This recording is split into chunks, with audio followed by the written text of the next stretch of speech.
Help them figure what they want out of life. But you know everything can come with a price. Want to maximize your money and time. Might have to take the uncommon advice. Let's move into step 2. So So best part about this podcast one of the parts I like the most, not only is you get the updates of what we're actually doing regularly in our business, kind of we're giving you the updates of the growth, and we'll eventually get into the nitty gritty of some of the things we tested and did with those, what worked, what didn't, all that good stuff. But we also, what we call the roast, right? The roast. Who's going to roast it today? So, yeah, and this actually is a positive one, right? This one's a pretty cool story we want to dive into, the whole Wrexham story with Ryan Reynolds and what they've did. So we want to break down what they did in this story and how they did it, but more importantly, the lesson behind it and the value of owning audiences, I think, is proven with what they did with this process. Yeah, before this came along, honestly speaking, I didn't even know who they were. Like, I didn't know who Wrexham was. I've read they're part of a small community, and these iconic figures, right, like Ryan Reynolds, came in and said, hey, I want to invest in your team. I'm going to invest in your community, right? You guys love the sport, but you don't have a great team. You don't have the best. So he came in and invested in it. So it's pretty cool, the growth on it. And just letting you guys know, if you haven't known, there is it a docuseries? Yeah. So they documented the process of building the team, like investing in the club, and then the things that they did to grow the club and turn it around, right? So I'm not huge into soccer, but I do know a little bit because my son played for a lot, and it's your favorite sport. Come on now. Yeah, because my son played a lot of it when he was a little bit younger. He's getting older, so he's moving into some other stuff. But they were in a very low division in the English football kind of league process, right? So there's a lot of different leagues over there. They're in like one of the really lower ones, like the fifth lowest. And so for all you soccer fans, don't start throwing stuff at me, or throwing stuff at the screen if I got that wrong or said it wrong. But at the same time, I'm sorry, for football. So the lower football division out there in England. But they came in, they invested in it, and they really executed a plan to turn the team around from social. They got into building out their social accounts. They got into investing. The whole process. That's really what the documentary was. Yeah, that whole process. So Nate, the investment was $2.5 million was invested into this team, like you said, and it's considered one of the third oldest club in the history. So that's pretty crazy. But just so you guys can see some of the impact that was made. Their Twitter went from 45,000 to 209,000 followers. That was a plus 364% increase, which is ridiculous. Their Instagram went from 27,000 to 208,000 followers.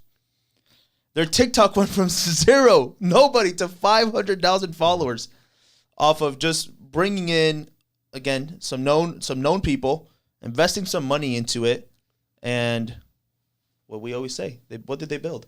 Yeah. Well, theirs is bigger than what we're $1 million audiences over time. But yeah, so most importantly, like they invest, this docuseries helped them invest and grow their social audience, right? So it became a tangible asset that they can leverage, a tangible audience that they can leverage. And now they're starting to sign, or they have signed, advertising deals and contracts with companies and increased revenue. Yeah. Now, more importantly, they've increased this whole series as they grew their audience and they grew the interest in the team, right?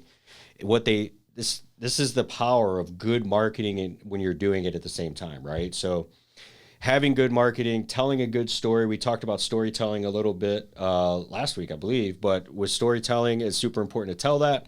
When you get good at it, then you can start building a better audience. When you build a better audience, you can start, obviously, advertisers come to you and want to get access to those audiences. So what they did, what are some of the ones they did are, they got some sponsorship deals, right? So they got one with TikTok, Expedia, Vistaprint, Aviation, American Gin. So that's huge, right? I mean, they're adding these sponsorship deals that they didn't have otherwise, all from that $2.5 million investment one time up front to grow the stuff and to grow their audience and grow their brand and grow that. But then they even got into they're selling more tickets. more people locally are showing up. Right? And wasn't it like a year-over-year growth too? Oh, massive. What? So 2,600 from 19 to 21 to 5,800 to 22 to 6,800, basically season ticket holders, right? So they nearly tripled season ticket holders over that time.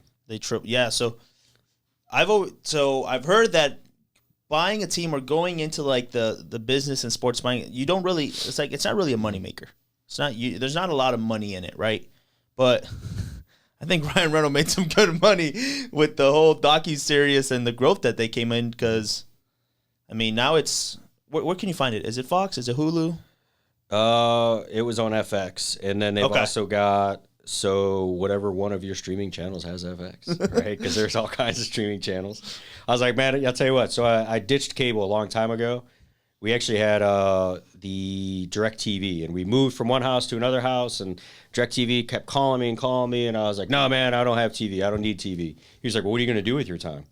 Right? And when the sales guy, I was like, I don't know, maybe talk to my kids and read books. And he made some comment like, oh, that sounds boring.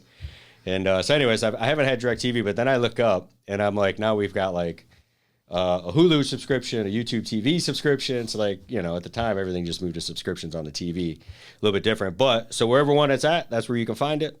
And then, but I think what's another piece here that I want to make note of is, so they actually changed, and now they're in the Wrexham FA Cup qualifier versus the Blythe Spartans is being viewed on ESPN2 and ESPN Plus. So not only did they go from a local club that had no real recognition because they were so old, not doing well, and floundering, to now they're going to be featured on ESPN2 and ESPN Plus on which is something that's which is something huge. that's global. So what's that? 100 million subscribers globally, right? So this small investment that Ryan Reynolds probably did. He probably did it either because he likes the sport or he just wanted to help the community or someone brought him in on it. Has become this huge thing, which I think they got the green light for season 2. Did they? Yeah, so I think season two is going to come out. So it's like it continues to grow, and it all came down to basically the small community. I guess again, I had no idea who they were until I basically did some research on it. I had no idea they existed. Didn't know anything about it until I did some research on it. So they came from this small community, and now they have this huge fan base from everywhere. The fan base is coming from everywhere now. It's not just from the city, the community they're from. So it's crazy. It's crazy what marketing can do, and just knowing the right people, huh? Who would have thought Van Wilder could do so much? Yeah. So, all right. So that is the roast. That's a good. That I think the value. What drives home is, for us, it's confirmation that we're doing something right with our audience building, because you have people investing in different ways. There's a lot of different ways to invest in an audience.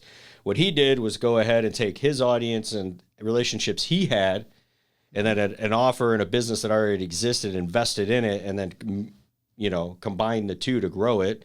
You can build from scratch like we're doing with some of our stuff, or you can leverage other audiences, right? So there's a lot of commonalities along the way, but the real key bottom line is owning the audience and having an audience is a profitable and valuable place to be in business. Exactly. So Listen to this, might have to take the uncommon advice.